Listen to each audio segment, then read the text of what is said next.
Hi everyone, I'm Aromi and I'm so excited to be your ACT instructor here at Makers Academy. A little bit about me. I've been working in test prep for about a decade, and I've mastered the ACTs inside and out. I've helped students boost their scores by 5, 8, even 10 points, and I'm here to show you how to do the same. I hold a degree in biology from UCLA, and I've worked with students from all across the country, well, actually all across the globe, to unlock the code to this test. Now you may have heard that the ACT is going to be experiencing some changes. That is true. The ACTs are now going to be offered digitally. You'll get less questions with more time. The science section will also become optional, and you can also super score. One of the biggest misconceptions of the ACT is that a huge score improvement is impossible. That is a myth. The advantage the ACT has over the SAT is its predictability. The SAT can feel more abstract, the test puzzle-like reasoning, throws you curveballs, but the ACT is really straightforward if you know what to expect. Now you're probably wondering, how do I actually get a perfect score? Or at least my personal best? Well, here's 3 of my favorite hacks. Number 1, timing is everything. The ACT is a race against the clock, so we'll train you to think in 30-second and 1-minute chunks. I'll show you how to scan questions before you even read passages in reading and science, so your brain is hunting for answers and not just absorbing information. Number 2, question patterns don't change. The test loves to recycle question types. We'll use real ACT questions to spot the trends, like how grammar questions almost always test just 5 rules, or how science graphs are 90% of the answer. Number 3, practice the way you play. No casual studying. We'll train like it's game day. Real conditions, real strategies, real results. If you can take a practice test under pressure, the real thing feels way easier. Bottom line, I'm here to help you outsmart this test, not just survive it. We'll laugh, we'll probably stress a little, but we'll get you where you want to go. Let's get started.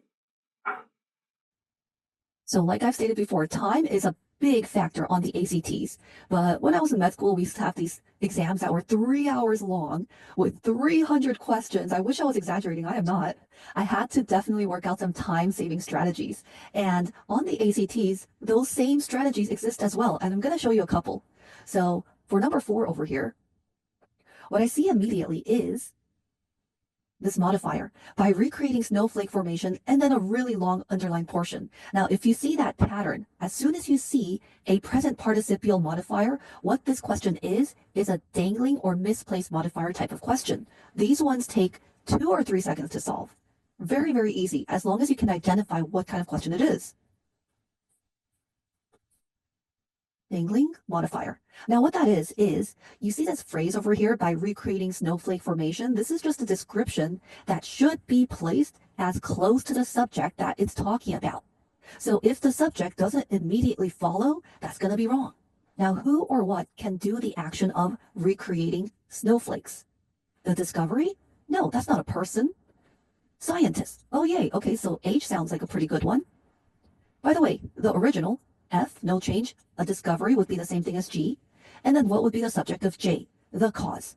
So the only subject here that can do this action of recreation would be, of course, the scientist. So H would be the best answer. So in answering questions like this, it should take you about a second. And so the English section is going to be full of grammar questions like this. There should be about a handful of those that you should be able to breeze through very, very quickly. On the reading section, you have a couple of different strategies that you can utilize. Either you can read through the entire passage first, in depth, reading all of the details, and then you could just go from the beginning to the end of all of these questions in a row all at once. So that would work out if, you get really immersed in the passage and you're really in the storyline over here and you understand what the character is going through and you're very, very interested in the story. But if you're not a person who can get immersed in the passage, then what I recommend is start with the questions first. So some of these questions have these line references that you can go back to in the passage. So for example, you have line 19, you have lines 71 to 76. So the first thing that you would do is, before reading anything, highlight or underline where you should be focusing on beforehand. Bracket it off like this, or literally circle it. So you can do a number of things. So as you're reading through the passage, then you can focus on these particular parts a little bit more than the other parts. Another way of doing it is, don't even read the passage, just only look at those line references. And then, like putting up pieces of a puzzle together, put it all together at the end, and then solve the main idea questions. Now, for what type of strategy will work for which student, we don't know. It's totally an individual thing. So that's why I offer you many alternative strategies and options that you can choose from and experiment with. And you can figure out, okay, maybe this one works a little bit better for me. Whereas another student might say, no, you know what? That strategy doesn't work. I'm going to go with this strategy instead. And so that's why you need to take a lot of practice mock exams in order to figure out what exactly is going to be the one that is the key strategy for you. Number 11, the author's attitude towards the main subject of the passage can be best described as. Now, on first glance, number 11 might seem like a question that might take a long time to solve. You may think, maybe I'll save number 11 for the end. After I solve all of these detailed questions first, then I'll have a better understanding of the passage, and then I'll be able to answer number 11. But actually, you can answer number 11 just by looking at the last paragraph. The author's attitude usually is revealed in the first paragraph or the last paragraph. Now, it's not always the case, but it usually works. So if we look at the last paragraph over here, what is going to reveal attitude to us? Opinion words, subjective words, feeling words. What do I see here? Yet what had seemed so foreign to scientists is an integral part of Earth's very being. Integral, meaning very, very essential and important. Now I'll put a positive over here. Positive. We could look at the rest of the passage here as well, but I think I'll just go with this word for now. If we go back to these answer choices over here, awe and fascination, that's positive. Disbelief, that's negative. Amusement and nostalgia, that is, I'll just say it's positive here. Boredom and indifference, that's negative. So let's get rid of B and D. If you think about the main idea of the passage, not even the main idea, just the topic of the passage, which are these underground formations under the sea, we can get rid of something like nostalgia, because that doesn't really fit with the topic of our passage over here. Nostalgia means longing for the past. So the answer here should be amazement, fascination, awe. The scientists are in awe of this gigantic land formation that they have discovered. Number 12, the passage makes clear that Middle Ground, Telegraph Plateau, and Dolphin Rise were names that people gave to what was actually what. Now, number 12 is very easy to solve as well, because we see these words right there. Now, you should be able to skim for the reference to these words very quickly, and, particularly because it's in quotations, it's easy to find. It's right there. But why I wanted to go over number 12 is because of this. There's a particular way of reading where you can read more efficiently. At the very beginning of where these words are introduced, we see people assumed.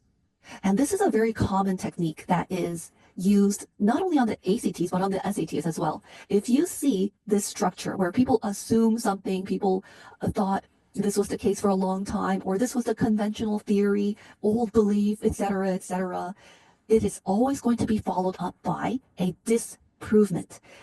People assume this was the case, but actually it turned out to be not the case. And so that's what we're looking for. The correct answer should come after but. And we know that the correct answer comes after there because the question stem gives it away. What was actually something something. We could also figure out number 12 from process of elimination. So everything that comes before but is going to be wrong. Like, for example, was an ancient and drowned land bridge. That's what they assumed. It's not what it actually was. So we can get rid of this. We also have, but sailors repairing transatlantic telegraph cable. So they were repairing it. It's not what they discovered. So get rid of G2. And if we skim a little bit more, it says they accidentally twisted off a piece of the plateau and dredged up a ... All the way down here, it says continent sunk beneath the waves. So it's not going to be an island because an island is something that comes above the sea, right? So get rid of F. And what do we have left? It is J, the correct answer. Now here I kind of wanted to go by process of elimination because in order to find the direct evidence for J, we would have had to read a little bit further on down here where the evidence is. I want to leave you with this. The ACT isn't just a test, it's a skill. And like any skill, it can be mastered with the right mindset and just the right strategies. I've seen students boost their scores not because they suddenly got smarter, but because they learned how to work with the test and not against it. That's what my classes are all about, giving you the tools to decode tricky questions, manage time like a pro, and walk into test day knowing exactly how to win. So if you're ready to take the next step, I'd love to work with you at Makers. Check out the link below for more info, and let's make your goal score a reality. Thanks for watching, and see you soon.